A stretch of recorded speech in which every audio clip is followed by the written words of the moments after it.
good? Thank you. All right, well, good morning. Well done.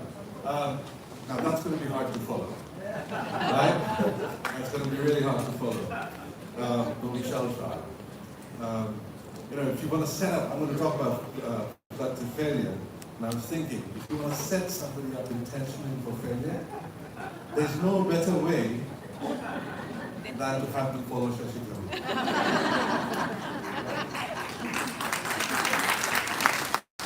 So whoever did the programming for Goenka today, they understand productive failure very, very well. Right. Okay. So I'm a learning scientist. So what I basically do is I look at fundamental mechanisms of how we learn. Right?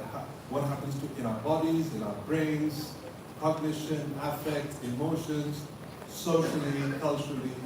I look at these fundamental mechanisms of learning, and based on what we learn about how we learn, I design interventions, applications that actually help people learn.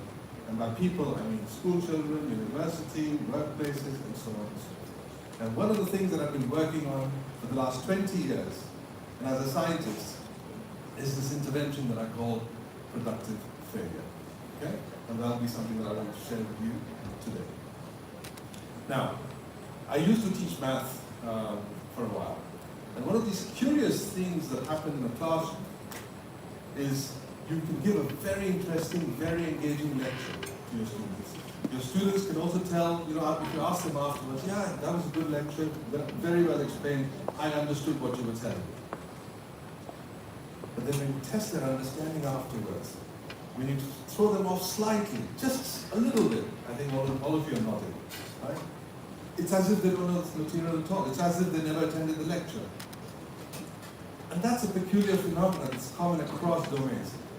How is it that you can explain something so clearly that even the student thinks that you've done a good job, and yet the understanding remains shallow?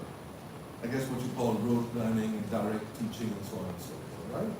Turns out we've known that this has been a long problem for very long. Back 45 years ago, the seminal paper came out of Berkeley called Disasters of Well-Taught Mathematics Courses.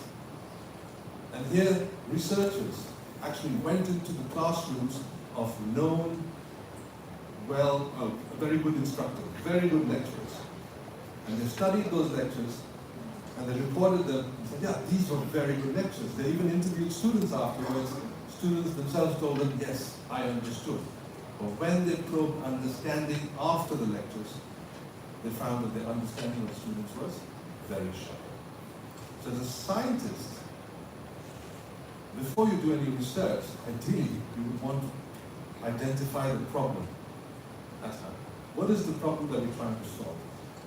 Like you, I was day in, day out teaching. You are in that business right now. So what is the problem of learning? When you first come to understand something new. The problem of learning is not that we learn poorly from bad lectures or bad instruction.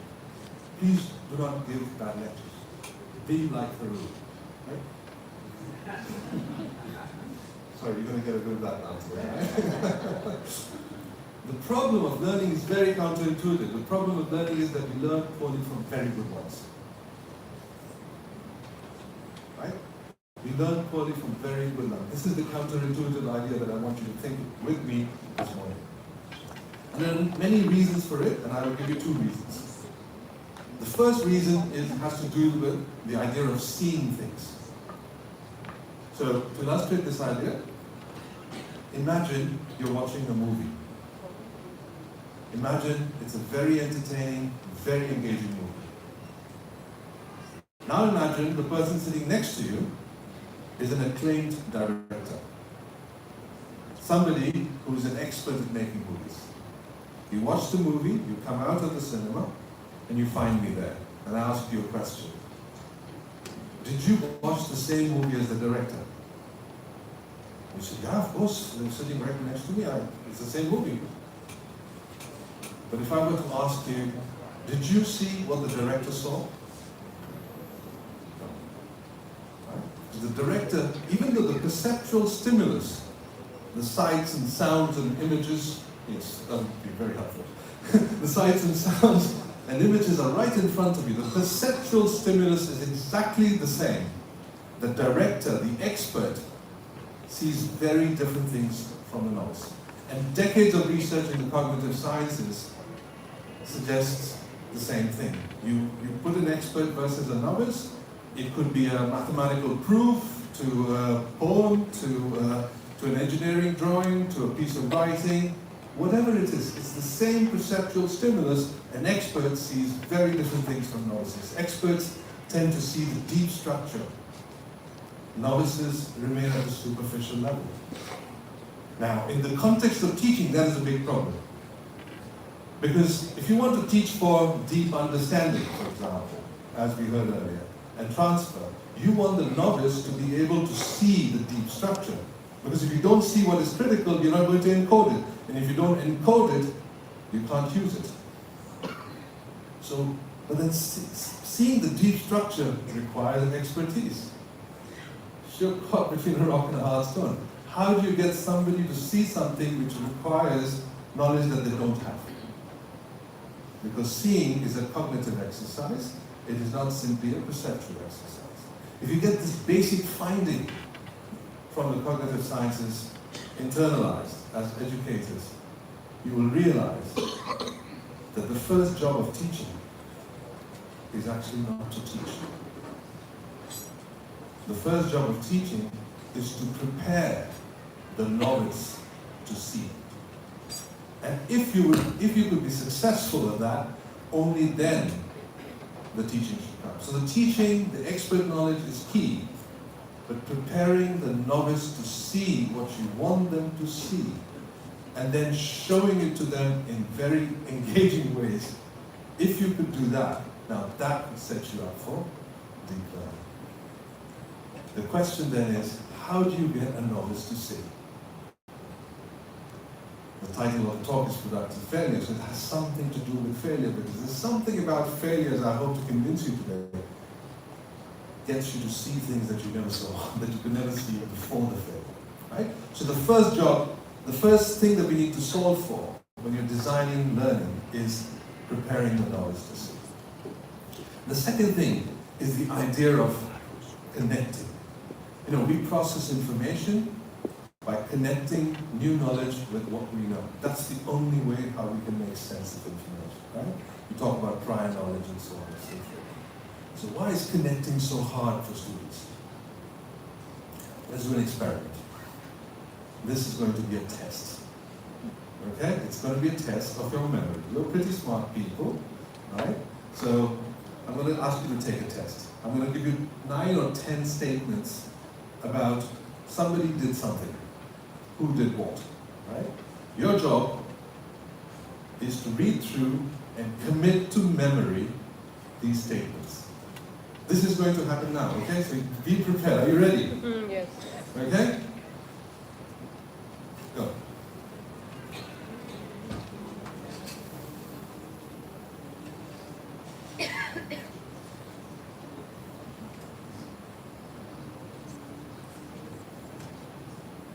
Time's up. Right? I know, I'm unfair. Sorry, that's how it is. It's life. Right? Some things in life, as you said, you can't control. This is not one of them. This is one of them. All right, now it's time to test you. Okay? You don't have to tell me how much you know, but think about how many answers you can generate. Jean, press the light switch. All right, this is not a conversation. Keep it down.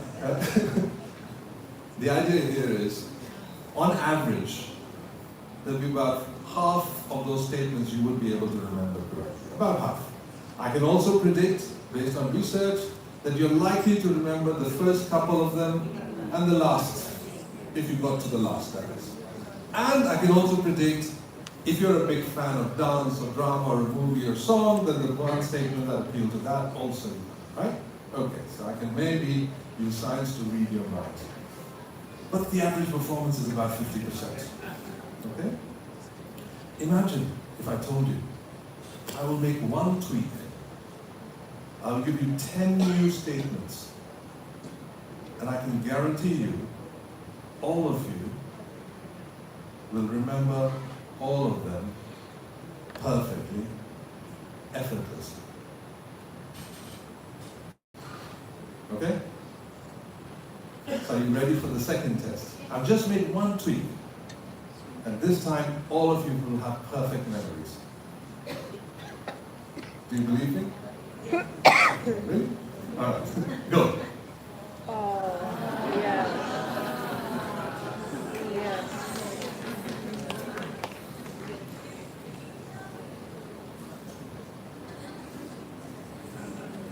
All right, ready for recall? Yeah. Right? Okay. What did I do that was different?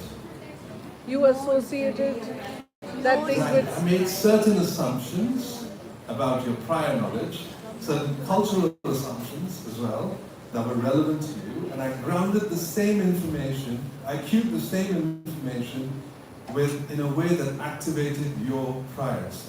And suddenly, your behavior made you memory geniuses.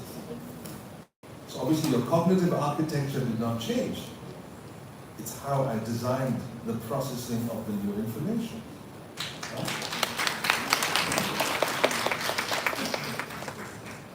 And that's the part that we need to help learners with. As teachers, if you stick too much to what that needs to be taught and think very little about what the learner knows, then you're not going to be able to help them connect new information with you. And again, the answer to helping learners connect with new information is to be able to activate their priors. But that means you need to know what those priors are. And that is an incredibly hard task. Because a novice, by definition, does not know what they don't know. But you as a teacher needs to know what they know. Incredibly hard task. And again, I hope to convince you that failure is the key of getting this knowledge activated. And I'll show you, right? So if you want to design for learning, if you want to design for deep learning and understanding, you minimally need to solve the problems of seeing and connecting. And if you can solve these two problems, there are others at stake too, but for today, just these two problems of seeing and connecting, then you have a deep learning mechanism. Now, let's look at how the science has tried to solve this problem, right? Okay. First thing that we want to talk about is scaffolding. Have you heard of scaffolding? Yes. Yes. Of course you've heard of scaffolding. This is a group that should know all about scaffolding. Vygotsky zone of proximal development? Yes. Very good. So this should be very obvious. So there are things that a learner can do effortlessly without any help. There are things that they cannot do even with a lot of help. But there's this middle zone, the orange or the mustard color. Yes. That's the zone where you want learning to be. How do you get into that zone? How do you go from the zone outside, from the inner zone, the green zone where the learner can do things by himself or herself, to that mustard zone where they can't do things by themselves? You give them a question, and suppose they can answer it successfully. Have they entered the zone? Not really. Suppose you give them an even harder or a more complex task, and they still can do it. Have they entered the zone? No. You make it harder still, and they can do it. Have they entered the zone? What kind of information do you need? What must happen overtly for you to say, now you've entered the zone?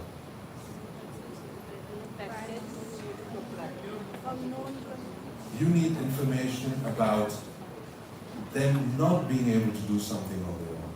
And that information is called failure. Success on a task does not give you information whether the learner is in the zone of proximal development. You need overt information about failure, something that they cannot do. Because if you don't have that information, you do not know the learner is in that zone. And if the learner is not in that zone, they're not going to learn much. Your scaffolding will be ineffective, right? So there are 2 points that I want to emphasize here. Here, the starting of teaching has to have information, of course, what they know, but what they can't do. The failure information is key to designing learning. And the second part is, once you know that the learners can't do something on their own, you need to decide how much guidance to give. Because they're in that zone where they need the guidance. So how much guidance do you give? Suppose the child is learning how to stand up and walk. The child tries to get up, and he falls back. Tries to get up again, falls back. Okay? Clearly failure information. The child is not able to do something. You want to help the child walk. What do? You Maybe can lift hold them up, hands. Yeah. scaffold him, structure him all the way. Okay, chap, you learned it. Or you can hold out your pinky and says, come on, do your best, and use that to get them to the other side. Which one do you choose? The pinky. Why do you choose the pinky?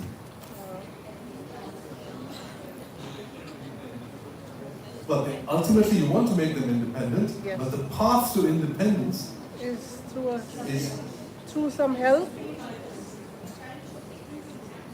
here the child is experiencing more. There's something that the child is doing more of than the first option. Feeling. Effort. Effort, yeah. The effort of learning is on the child. The effort of learning is on the child. The cognitive effort or the motor effort or the coordination of both motor and cognition is on the child. And this is a very important principle. I know as teachers we want to be helpful. We want to make learning easy. But what this principle suggests is the cognitive effort has to remain on the child. In fact, when I work with teachers, I said, you know, your job is to get away with the least amount of structure, the least amount of support. Your job is not to support willy-nilly the whole thing. Your job is to just figure out the least amount of structure to put in place that gets the child going. Because that principle then allows the maximal effort on the child itself, right? So again, to design, what science basically says is, if you want to help someone learn something new, you've got to have failure information. And once you have that, you need minimal guidance. Get away with the least. And if that least doesn't work, then you increase the limit. Right? Two principles. That's what science is. Now, people have studied the children at play. Because, you know, some of the steepest years of our lives, steepest learning curves of our lives, are in the first 8, 9, 10 years, right? Everybody, and people with children also have seen that. So people study. We want to study what happens in these first few years. That's so incredibly amazing. Right? So the scientists have studied children at play. Now, imagine you're all young 3 to 5-year-old children. Can you imagine that? 3 to 5-year-old children. I divide you into two groups. Right down this middle, from this gentleman, you are group 1. Okay? And from here, right down this lady, you are group 2. Okay, so I go to group 1 and I say, hey kids, 3 to 5-year-old, remember? Here's a new toy. Pretend, okay? Just please pretend. Here's a new toy. Do you want to play with it? That's not terribly enthusiastic. Okay. Never mind. All right, I shall. I'm not Shashi Tharoor, so it's okay. Say, here's a new toy. You've never seen it. You've never played with it. Play as you like. I observe how you play. Now I go, so how you play? I go to group 2. I say, hey kids, here's a new toy. You've never seen it, you've never played with it. Would you like to play with it? Sure. Say, let's learn, people. I say, but you've never played with this toy before. You don't even know how it works, so let me show you how it works. I'll show you how it works. Watch and learn. And then I give you the toy to play. And I say, play as you like. And I observe both groups. Who do you think would spend more time with the toy? The less enthusiastic one. Yes. That's good. Who do you think will invent strategies to figure out how the toy works? Group 1. Whose strategies would be more creative? Group 1. I can tell you 3 times more creative. How do you teach in school? Come on, be honest. 2. Group 2. I'm sure you do wonderful things from time to time, but the basic logic, the basic model of instruction we have is group 2. Yet, instinctively, intuitively, all of you pointed to group 1. There is something. In other words, we as educators, parents, leaders, we know that there's something about playing and tinkering before learning that is incredibly important. You can't just simply tell somebody Because once you tell somebody that, why was this group 3 times more creative than this? These are actual experiments, right? This is science, this is not an opinion.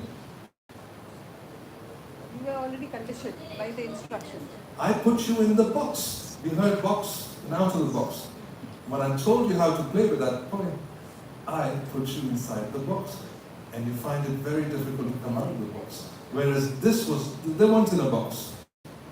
Right? So there are cognitive mechanisms that we understand now, both physiologically and brain behavior and of course motivationally, that really drive creativity and learning. Yet, when we design learning in the formal education system, we rely more on the group model, right? So this is, again, this is an effect. If you look at the studies, these have been done for many, many years. Educational practice remains very far away from these findings. Let's go even before. There's something called the generation effect. I'm not sure if you've heard it. Have you heard of the generation effect? No. And here the idea is, again, these are memory experiments. I'm going to give you some word pairs to remember. I'm going to show you the stem, which is in this case, say, the word rapid. And I'm going to ask you for the word that's associated with the word rapid. Now, you could associate many words with the word rapid. Okay? Now, again, group 1, group 2, okay? For group 1, I will say, generate the word rapid. But I'm going to be kind to you and say, it's a synonym. Oh, hold on, yes. And it's something that starts with the letter F. Fast, okay? Now, for group 2, I'm saying don't bother to generate. Just remember the word is fast, okay? Just same time. So I get them to generate the word, and in your case, I just give you the word and say, please memorize. And then later on, I give you training on a number of these. After this, I ask you to recall. Who do you think will have better recall? Okay. You get to the good guys today. Alright, so generate. That's the same information. You had more time to study and commit to memory. They were generating, although they generated the correct thing, you still expect them to remember. So again, the way the memory works, I can give you the information, but if I can figure out a way that you generate the same information, now you're talking deeper in coding. Okay? So there's something about generating before being told what the thing is that leads to better encoding, deeper processing, even if it's the same thing. But then you can say, well, no, this is, you're still finding a way to generate the correct information. Many times when we, as teachers, if you ask students to generate, they'll generate all sorts of things. We don't want to generate wrong information, because that could be harmful. Is it? Let's do another experiment. Okay? It's called the fail generation effect. Okay? So I'm going to give you a fail generation effect. Okay, I'm thinking of a word pair. Okay, again. The word, the stem is, say, whale. W-H-A-L-E. Okay? I have another synonym. I have an association with the word, the pair in mind, but I want you to guess what I'm thinking. So whale is the stem. What do you think is the associated word? Sorry? Blue. Go on. Fish. Mammal. No, one word, please. Ocean. Thank you. Huge. Water. Dangerous. Magnificent. Planet. Largest. Very good. Huh? Frightening. No, aquatic. Aquatic. Okay, aquatic, yes. Deep. Deep. Thank you. You're all wrong. Because the word that I had in mind was, maybe some of you thought of it, mammal. I said If it's mammal. arbitrary, no, of course in a group of 200 people, surely somebody would think of it, right? But because I left the chance open, right? So you could think of every word that comes to your mind when you think of the word mammal, But I arbitrarily chose as the teacher that the correct answer would have been the word mammal. Now suppose I just told you to commit to your memory the word mammal. Whale, mammal. Instead of asking you on this, hullabaloo of generating the incorrect stuff, and then telling you you're wrong, the word is mammal. Who do you think would remember better? Yes. So experiments show again, it's not just generating information, getting you to generate the incorrect information and then giving you feedback on it is actually more powerful than giving you the correct information and giving you time to study and commit to memory. How do you think we teach in classrooms? We are afraid of the failed generation. So we go straight to, this is it, please try to remember. Exactly. Science does not support that. Right? So there's something about generating, even if it's the incorrect information. Right? And this is where I say, when we go to a large conference like this, chances are not everybody knows each other. Right? So in the tea break session that will follow, I'm going to design some new rules for you for networking. Okay? It's good that you guys don't have name badges. So I want you, this is your task. Can somebody make sure that this task gets done? I don't know who's responsible for that. Somebody. And the task is simple. I want you to walk up to a random person you do not know and say, "Hi, are you John?" Kevin. Thank you. I thought he was John, but he's Kevin. Right? I want you to do this and have them do the same to you. Don't go and say, "Hi, I'm Kevin." Boring. Make the other person guess your name, you guess their name, both of you get it wrong, get corrected, get the feedback. Chances are, 3 months later, you will remember, what was it? Kevin. Right? It's just how the cognitive architecture works. There's something about generating even the incorrect information. And from a retrieval standpoint, again, this is a bit of a scientific thing. From a retrieval standpoint, in the first instance, if you just say, "I am Kevin," well, I know you're Kevin, but I have one path to retrieve the information. But when I generate the wrong information, the next time I'm trying to remember who's this chap in the front row that I had a little conversation with. So I thought he was John. Oh no, he was Kevin. So I have two paths. I have the path to the correct. I may remember him as Kevin, or I may remember him to be John, who was in fact Kevin. Two paths. And retrieval is all about how many paths you have. And so failure provides a path, provided it gets feedback and corrected. Okay. But it goes beyond memory. People have studied tutoring situations. So we're not just talking about memory, now we're talking about higher order cognitions, like problem solving. And so there's this effect called the impulse-driven learning effect. Here people have studied tutors and tutees in deep conversation and dialogue with each other.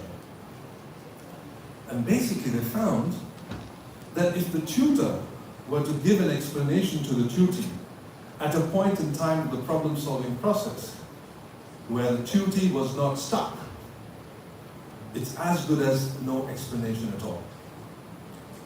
A tutor's explanation only resulted in learning when the tutee was at an impasse, when they were actually stuck. So the same explanation given at a random time leads to no learning, but if the tutee gets stuck and you give that explanation at that point in time, that's what leads to learning. So again, if you're designing learning in a way that people would remember and understand, there is a time for telling. Telling is important, but there's a time for telling. And that's what this research says. There's something about getting stuck and then receiving the expert information or knowledge, and not just giving them that upfront.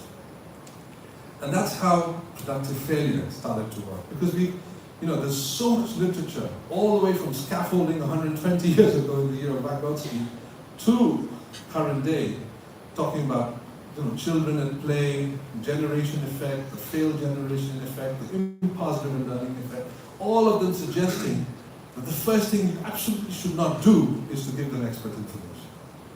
The first thing you need to do is to design ways in which you can get them to generate, to tinker, to play, and then provide the feedback.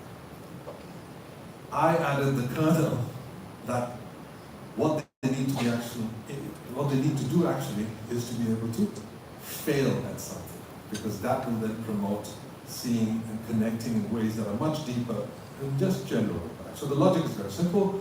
If failure can be a powerful mechanism for learning, we shouldn't be waiting for it to happen. We should intentionally design for it. Right? What if we could design for it? What we could systematically study, evaluate, do the underlying science, and see whether that can be a robust effect on learning. So productive failure was born 20 years ago. It's a two-phase design. As you can see, it's a problem-solving phase, followed by an instruction or a consolidation phase. And I will give you an example of how this looks like in an actual classroom. So I'm particularly interested in mathematics, in mathematical cognition. Other work has been done in STEM domains. The reason I'm interested in mathematics, because I was a maths teacher as well. How many maths teachers are here? Ex-maths teachers, maths teachers, okay. Maths teachers are peculiar, okay? Because, and I chose math for that reason as well. Because the math teachers will say this to you when I say you're going to do productive failure. It says, math is so abstract, children have no knowledge about it. Therefore, the only option that is left for us is to just give them the knowledge first. Whereas in science and other areas, yeah, people have lived experiences, you can, tap all of this. But mathematicians would say, sorry, man, we can't do this because children just do not have knowledge about abstract mathematics, so we need to just give it to them. Wrong. Okay, so let's look at an example. So this is a high school example. These kids are learning the concept of standard deviation. All of you are familiar with standard deviations, right? Suppose a child comes in and a teacher comes in and says, hey kids, here's some data. Today we're learning standard deviation. Here's some data of football players, or you might have cricket players scoring runs in a league or so on and so forth. And if the teacher were to say, calculate the standard deviation of each striker, what do you think it would do? So what's standard deviation? I've never heard the concept. This is the first time they're learning something. But imagine if the teacher said, well, here's some data, some football players. Invent as many ways of deciding who's the most consistent player. Same data, different question. Getting to know the novice in a different way. Now, if you've never learned the concept of standard deviation, you've obviously done some math in school prior to this. What kinds of ideas do you think novices would develop to solve this problem?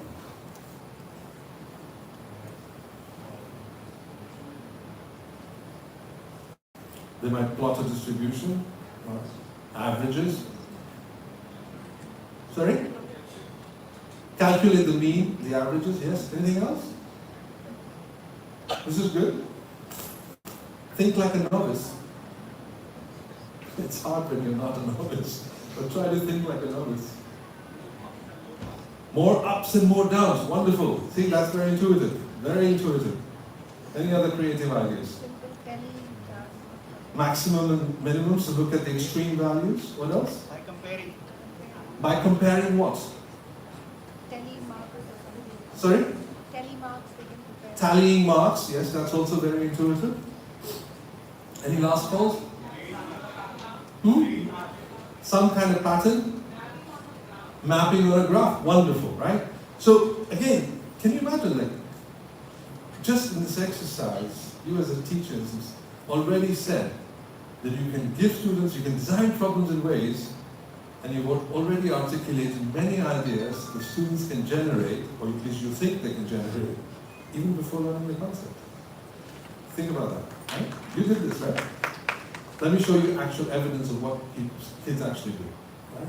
So they do averages, totals and averages. So you were right. Now the way they were designed, and this is key to how you design for failure, the way they designed the data is to keep all totals and averages the same.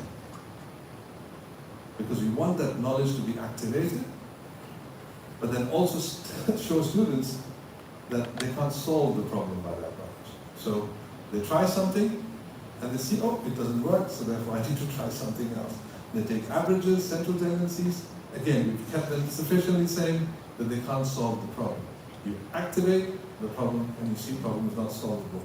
They tally scores and they can get a feel of, oh, if it's too bunched up or spread out, the person is more or less consistent. Getting a feel of the problem, if they learn box plots and dot diagrams. Graphing is very intuitive as well, and your ups and downs, so literally students would say if it goes up and down a lot, it's more inconsistent. No technical language here. This is group one playing with toy data. Right? That's what's happening here. They take the extremes. We know they're going to take extremes. Very intuitive, we make the problem not solvable by that. So they look in the middle, it doesn't work. They look at the ends, it doesn't work. And in the rest of the distribution, they just have to get a feel of it. Children playing with the toy. They take year-on-year differences. Very intuitive solution. Year-on-year differences. And they add up all the differences and say, oh, if this value is large, then that's more inconsistent. You won't find this in any stats textbook. But it's a very intuitive solution. Some of them recognize that large fluctuations, positive and negative fluctuations, are cancelling each other. So they say that's not fair. So they ignore the signs, they take an average, they develop an index for consistency. Again, not an optimal solution, but it has many elements that go into the solution. Some of them, they go really crazy. I don't know if you can see all the calculations here. Let me explain it to you. So this group of students will say, can you quantify the graph? Because I need a metric for consistency. And they said this. Said, imagine you could hold the ends of a graph. Now imagine you could extend the graph into a rope. Now imagine you could calculate the length of that rope. The longer the rope, the more inconsistent. Right? And then they've gone and broken down the graph into right angle triangles. They've used Pythagoras, oh mighty Pythagoras, a squared plus b squared equals c squared to calculate the length of the hypotenuse, and they've actually calculated the length of the entire ropes. To this day, I've never bothered to check if the computation is correct. You know why? Because the mathematics is not in the computation. It's in the play of imagination, and the creativity. The creativity, remember, group one creativity. And all of this is happening inside 20, 30 minutes before the teacher actually does something, or actually shares their expert knowledge. The question now becomes, does this work? Should I have just gone and done the group two thing? And I've told you, here's the toy and here's how it works. What is the empirical evidence in favor of one over the other? So we run experiments. As science, we don't just have opinions, we have experiments. So we run experiments where we compare direct instruction with productive failure. Direct instruction is group two. As simple as that.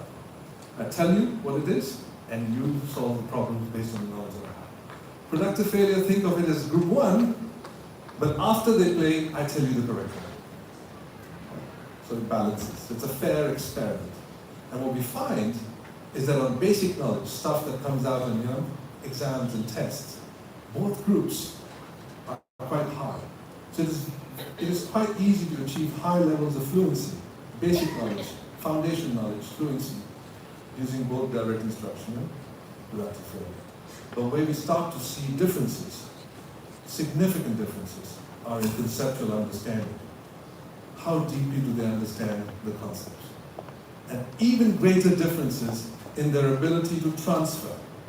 I'm sure as educators you would agree that it's not enough just to have the foundation knowledge, that it's important to actually understand it. A certain wise gentleman just told us so. But it's even more important to be able to take that understanding and apply it in novel contexts. Because if you can't do that, there's no point to education. You have to be able to transfer, and that's where we get the largest effects. And it turns out, from the early work about 20 years ago, when I started doing first of these experiments, the work has been replicated, reproduced by labs around the world. We're talking top universities in the world doing this, independently of me. So I started asking the question, what is the universe of experiments around productive failure telling us what on aggregate is the effect, if any, in favor of productive failure. And we found, are you familiar with meta-analyses? Some of you are. It's a way of aggregating information. Remember, no one study tells you anything. Science operates in a series of studies. And the logic of science, of replication is, when I first produced a finding in favor of productive failure, the seminal paper that came up 20 years ago, scientists around the world don't go around saying, oh, yeah, okay, one study that proves it. No. Another lab would say, hold on a minute, I want to replicate this. And do you know what the logic of replication is? It's failure. Replication is designed to fail a hypothesis. And if that fails, if that design fails, in other words, they fail to fail the hypothesis, that's when you have something. Now imagine another lab does that. Another failure to fail, and another, and another. What we call robust models in science are basically failure to fail hypotheses. So every successful model, or the current understanding of a model, basically rests on a series of failed experiments. Failure to fail the hypothesis. Because after that, you say, oh, if our attempts to fail something have all failed, that there must be something there. That's the logic, right? So it's a productive failure mechanism with this. So what this comparison suggests is that the average effect size of productive failure is 0.36, and if you can do it to high fidelity, in other words, you can really design true to productive failure principles. Because, designing for productive failure is not just throwing any challenging problem, it has to have certain features. So this is what I call the design layer, right? So if you're a teacher, you want to teach something to your students, well, you have to design for productive failure, but you've got to think about what does the design of the activity look like? Is it any activity, or are there certain features? How do students interact with that activity? And what kind of a classroom culture I create in the process? Because all three elements have to be there. Right? And if you can get this right, then, if you want, and here's the thing that even astonished me, if you compare the learning gain from a good teacher using direct instruction, and if that learning gain in 1 year is 1 unit, let's imagine that, then what this analysis is suggesting is that the average effect of productive failure is twice the effect of a teacher, good teacher. But if you can design for productive failure well, to high fidelity, it goes up to 3 times. Do you know what that means?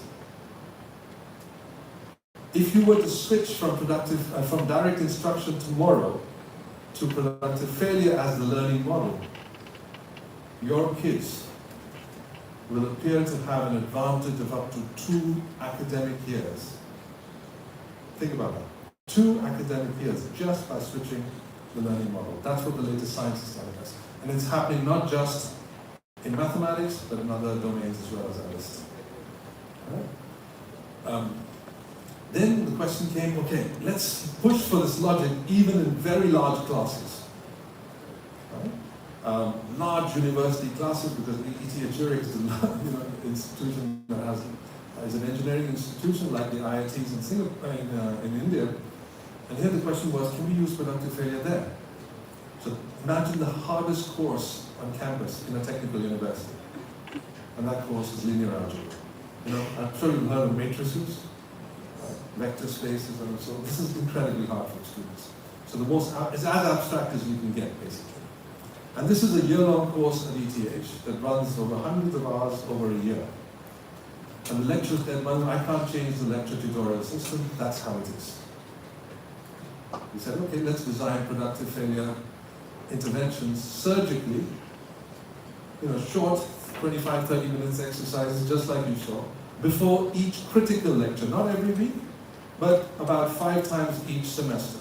So 5 big ideas to learn in this fall semester, 5 in the spring, altogether 10 big ideas. And only for those ideas, we designed these productive failure interventions. Right?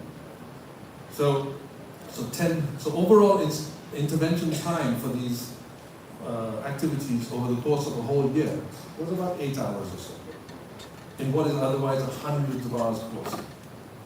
The historical passing rate is 55%. So this is one of the toughest courses a freshman can take. And just for context, at ETH, it's easier to get in as long as you have a 12th grade diploma, but it's harder to stay in. As opposed to, IITs or others where it's very hard to get in because it's kind of easier to stay in, right? So the historical passing rate is kept at 55%. So the question to you is, what effect, if any, would an 8-hour intervention spread over the course of a year have on the passing rate? What would you think? What would be an impressive effect of an 8-hour intervention over the course of a year?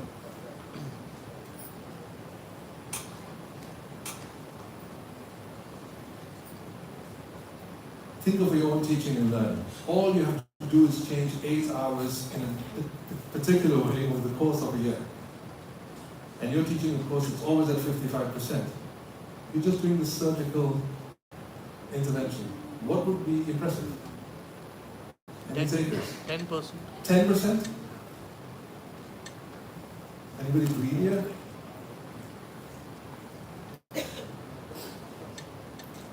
Usually I want to make people commit to it. So, put a number and say, if you show me this one, I will go back and change my practice.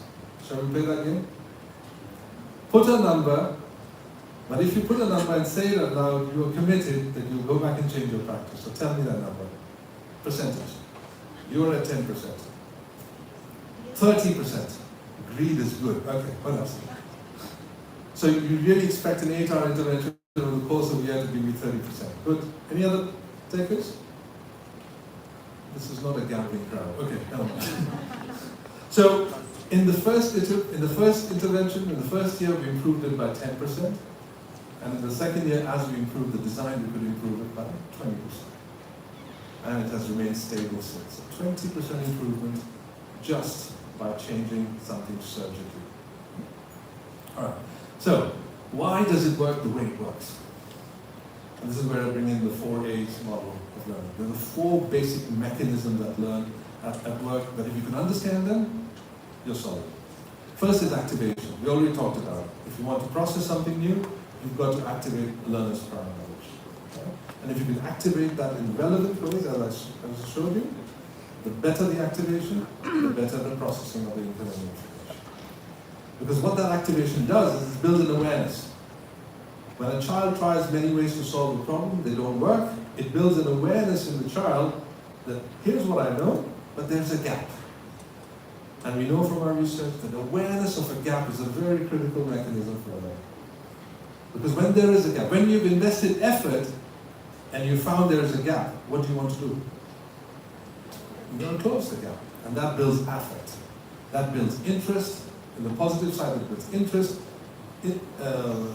motivation, engagement, just like Group 1. Right? But it also has negative affect. Because if you try something and it doesn't work, and you try something else and it doesn't work, it can be frustrating. Sometimes you feel guilt, sometimes you feel bad, that maybe, but negative emotions are also good. So the positive emotions are good, but the negative emotions also come. And here's the surprising part. We found that some levels of negative emotion, in a safe way, are actually positively predictive of learning. So feeling a certain level of anxiety, a certain level of frustration, and pushing past it, as long as it's in a psychologically safe space, is actually positively predictive of learning. So I tell teachers, don't make everything hunky-dory. This is not an excuse to just throw everything in the deep water, no.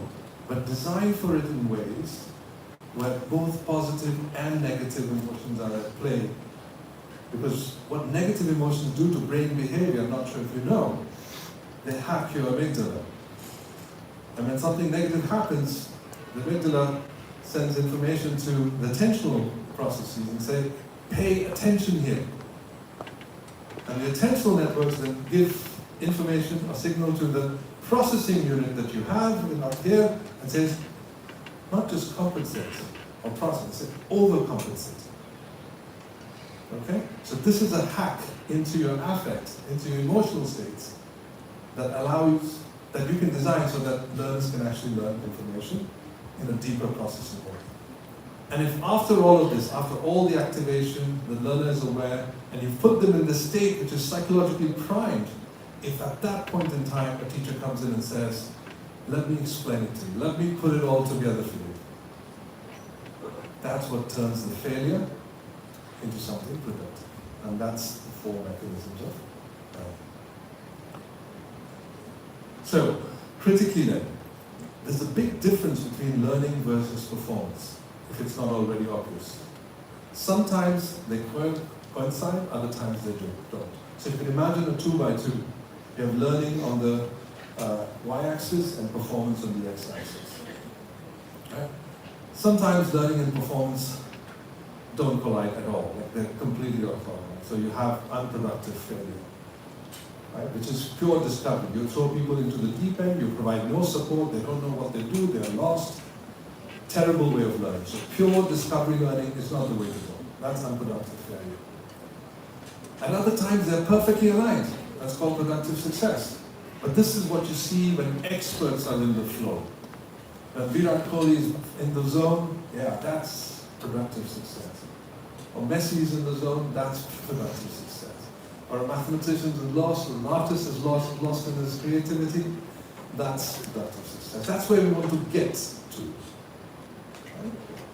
I've showed you evidence from productive failure, where initially you engage students in problem solving where they don't perform well. They're not getting to the correct solutions. In fact, they're getting to lots of incorrect and suboptimal solutions. But the locus of deep learning is there. That's productive failure. But what is really the biggest beast that we want to slay is unproductive success. And that is the illusion of deep learning in high performance. And that's the sense that we get when people perform really well on these standardized tasks and tests, yet when you probe what they've learned, they actually haven't learned very much. If at all, they can remember 3 weeks after the exam. So that's unproductive success, and that's what we want to really find. So, in summary, what I've shared with you is productive failure has a really transformative pedagogy, not just incremental effects, but robust, high effects on learning up to 3 times. The work has been independently replicated, reproduced around the world, which rarely happens in the social sciences if you're familiar with research. Right? I've shared you experimental data coming from across the labs, and basically what this means is that you can give your kids an advantage of up to 2 years if you were to switch to productive failure. Again, you may not have heard of this, but much of this science has happened in the last 20 years or so. But now it's mature, it's robust, and that's what we hope that will happen. So let me share a story with you, what we did in Singapore, because I did a lot of work with Singapore and Singapore's Ministry of Education. I'm sure you're familiar with the Singapore education system somewhat as well. So 10 years ago, when the effects were building up, and the Singapore Ministry of Education said, well, if these effects are so strong, let's translate to the entire curriculum. So we did a scale up in Singapore. Right? So we designed the task, we implemented, we found that there were 4 pain points if you want to scale up. First, teachers' design ability. It's easy to find these effects as a researcher, designer, but if you want to implement this at scale, you want to be able to have all teachers be able to design well. Now, the odd few could get it and they'll run with it. But that's not a scalable strategy. How do you scale it? Teachers' design ability is a big pain point. How do you solve for that? Even if you have the design ability, that means you can design these tasks and activities really well. Actually facilitating the learning in the classroom was hard. Why? It's easy to tell what you know. But when a child comes up with an idea, it's not obvious how to react to that. So building that facilitation skill is hard. Both of these skills take a long time to develop. And personalization is not possible. Because the moment I get kids to generate ideas, I should be able to respond to them. Whereas in group 2, I don't need to respond to anybody. I've just told you the thing, that's your, right? But when kids are generating ideas, you want to be able to respond. And at any point in time, I don't know in your school, but there could be anywhere from 20 to 50 students. How do you respond to each one of them? It's incredibly hard.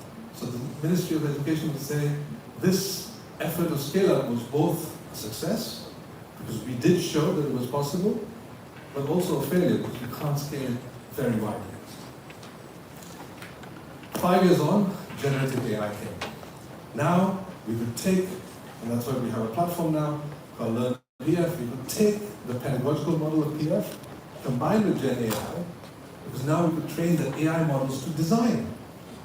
So to support the teacher in actually designing. So tomorrow you're teaching calculus or art history. It's hard for you to design, but what if the AI models can be trained to design? What if the AI models can support you in the facilitation? What if, as you use these models, you yourself develop your professional development, your capabilities, and there's no rush for time because you can actually learn over time. And with these models, because they're trained in a particular way with the product, these are not generic models, we can actually personalize the learning for the student as well. And that's the promise, ultimately, that we want to deliver. All right, so we are a Swiss-Singapore, because I'm straddled both ways, we're a Swiss-Singapore startup, and this is our way to scale the system, scale productive failure. And we're working very closely both with the Singapore Ministry of Education and ETH Zurich in Switzerland. And by the way, we're not just delivering cognitive outcomes, a deep understanding and transfer, because what happens in productive failure is we take you through a process where you try something, doesn't work, you pivot. You have to be more creative, but also develop resilience to push through. So we are developing resilience and creativity and critical thinking along the way as we go. Right? So the promise is there. What do we do? How do we do this? What do you see? Half a glass of water. Half full, half empty. Half full, half empty. So, I've worked with governments, I've worked with schools, I've worked with teachers, and I've shared this data, compelling data about what's possible if we want to change. Some people are half full, and they would say, yeah, but mindsets have to change, culture has to change, assessment has to change, my boss has to change, I want more resources, I want so many things, and if all those stars align, then I will consider changing. I will not act until all the stars align, right? Half full.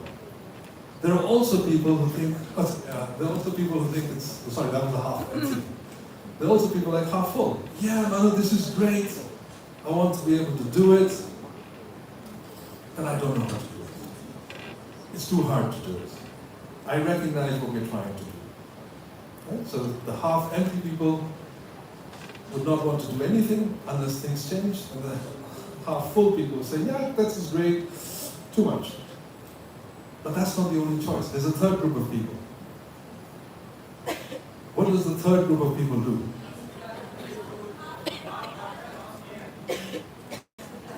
Good idea? Save water. Save water. This is getting interesting, okay? They would do it anyways because they have to fail, they have to see whether it Okay, will. they think that it's not a cost. So the way it is. Sorry? Brilliant.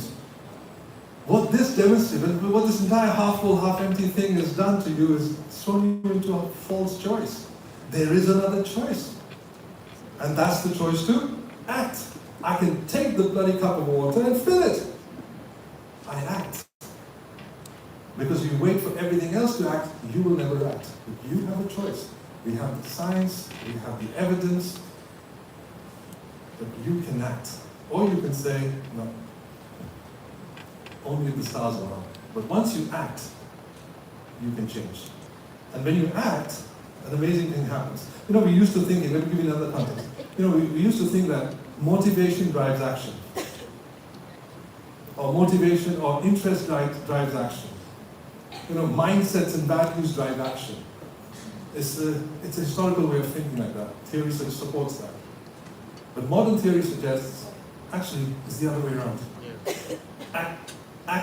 Action drives motivation. Action drives values. Action drives mindsets. Action builds cultures. And action is actually something that's in your hands. And you can decide what you want to do.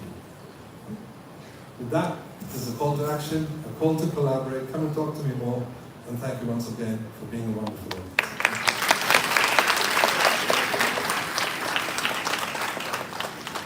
I'm not sure if there's time for questions, perhaps, maybe a few. Thank you so much, sir. That was a wonderful and insightful experience for all of us. Do we have any questions, ladies and gentlemen? Yes, ma'am.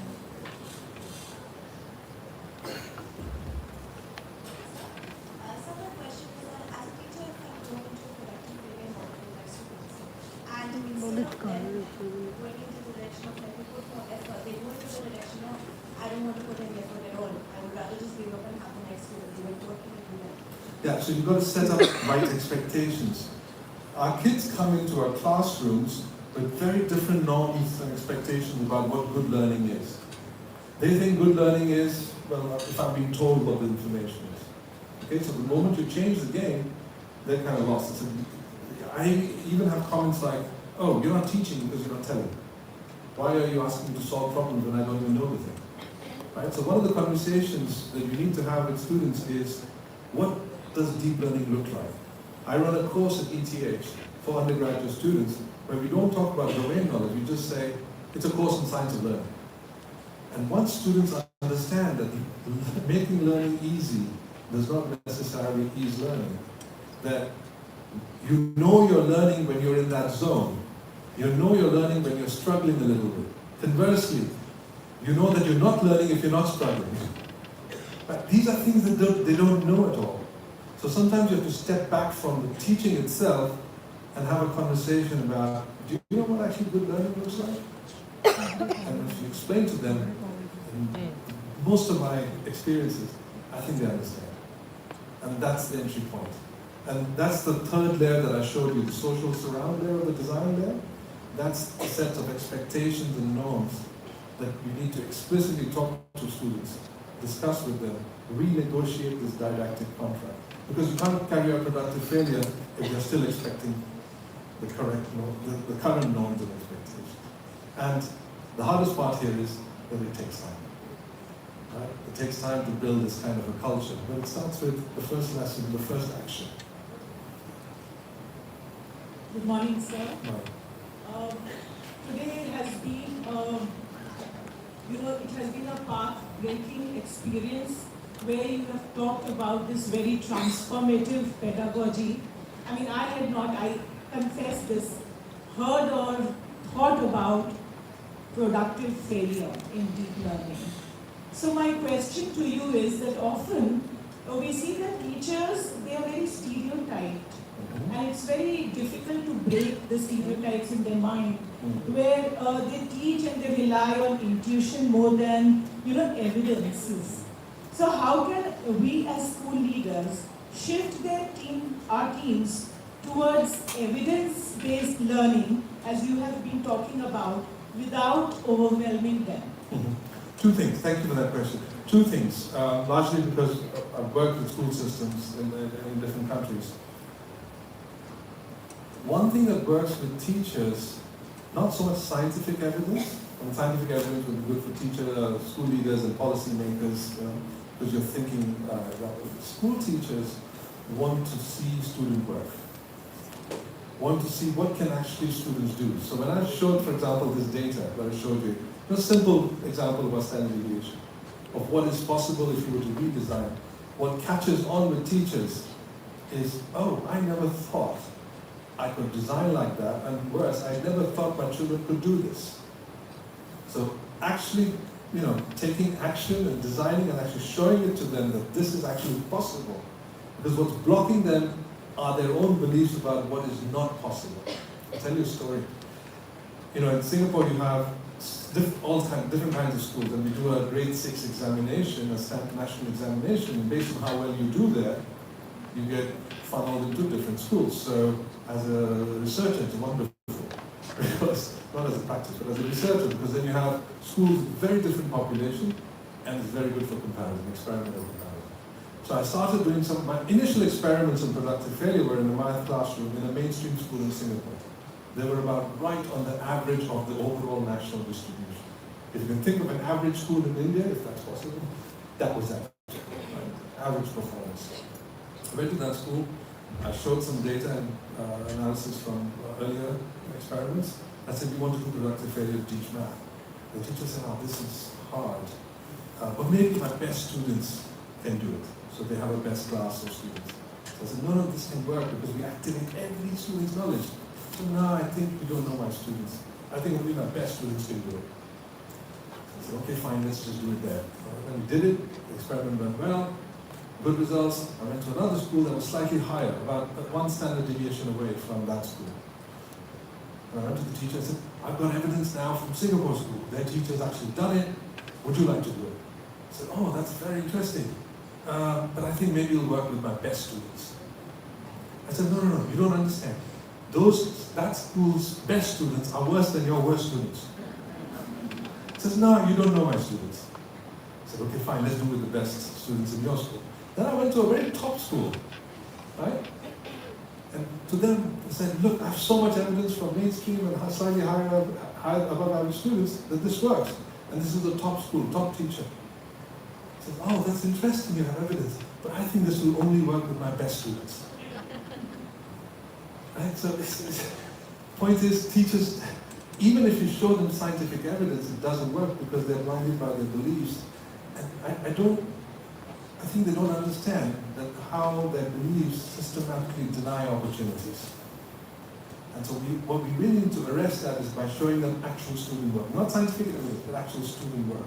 And once they start to see that, that's when the shift happens. From a leadership standpoint, it works well if you give them a longer runway. Yes, it is time-taking. I'm sure there was a question out there about time. It is, if it's time-taking in the sense that, an initial investment in pedagogy and development is now with AI and support with the platforms we're building, that time is eventually reduced to a bare minimum. Another way to think about time is productive failure is for conceptual understanding and transfer. You don't need to use productive failure for procedural knowledge. You really don't need that. I mean, we showed the year-long course, right? You did it surgically. You do it when you feel that this is a concept students need to understand deeply. Especially at the foundational level, because that evidence shows that two groups of students can have same foundational levels, but only one understands it. So thank you for bringing that up, because we tend to believe that as long as we're dealing with basic knowledge, it doesn't matter how you give it to them. What evidence shows is if you give it to them in direct instruction mode, they don't tend to understand that basic knowledge. They can't transfer it.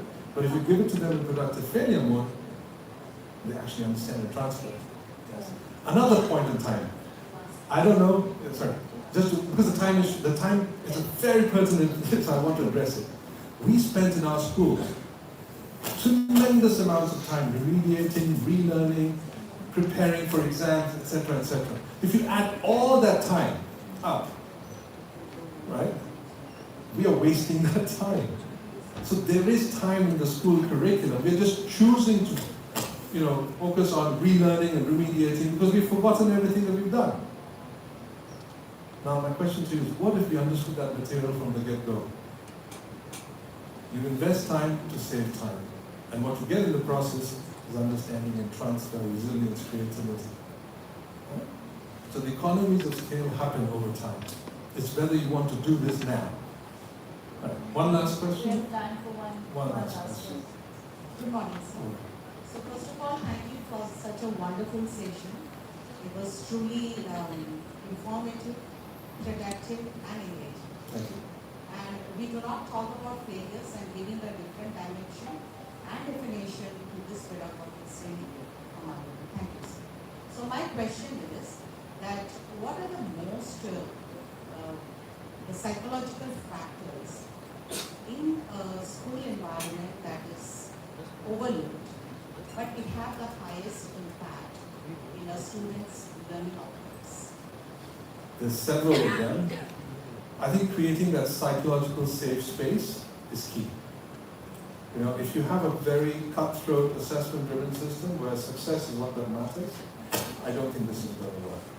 Right? But if you take action to slowly change that culture over time, then that culture needs time for building it, but that's the space within which kids can operate. Right? I have seen that we tend to identify or we tend to conceive individual differences. For example, well, some people are just more creative, some people are just more motivated, some people are just more engaged, some people, you know. So we treat these constructs at the individual level, when in fact what we're now learning, that, and hopefully I've demonstrated this today, what we're now learning that things like creativity, critical thinking, these are not individual properties. These are interactions between the individuals and the environment you design for them. If you redesign the same environment, say using productive failure, the same child would appear to be more motivated and more creative. So really, is it you or the child who has this or not? Now, you cannot completely take away individual differences. It's evolution, right? We are very different. But the power of design, once you start to recognize that motivation, engagement, interest, curiosity, all of these things are actually interactional properties. The power of design is in your hands. We know from research that there are certain designs actually lead to more Through regular practices. deliberate practice, deliberate designs. Thank you. Just one last from the gentleman here, and then we close the session. Hello sir, I am Dr. Sunil Kumar, Principal of Goenka University. Sir, nowadays I have heard many people and they are advocating on out-of-box thinking. My question is, what is more important? Whether we should teach students how to think out of box, or shall we keep that box away and first we shall unbox what they already have? So what is more important? My answer to you, I'll put it to you that these are not opposite choices. We can do this together. When you teach somebody something, you're putting them in a box. Right? You're putting them in a box, just like in group 2. Right? I put them in a box because I told them the thing early. And that shaped their entire thinking. Yes, they understood how the toy works. They understood the formula for standard deviation. But what did I do with this group? I gave them a constrained activity within which they could explore. I made, everything is a box in other words, but I made the box bigger. And they were exploring inside that box. And then I gave them the smaller box. What happens when I give them the smaller box?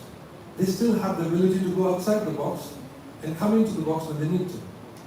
And when you throw this larger box and a smaller box in a normal situation, they're more flexible, more adaptive.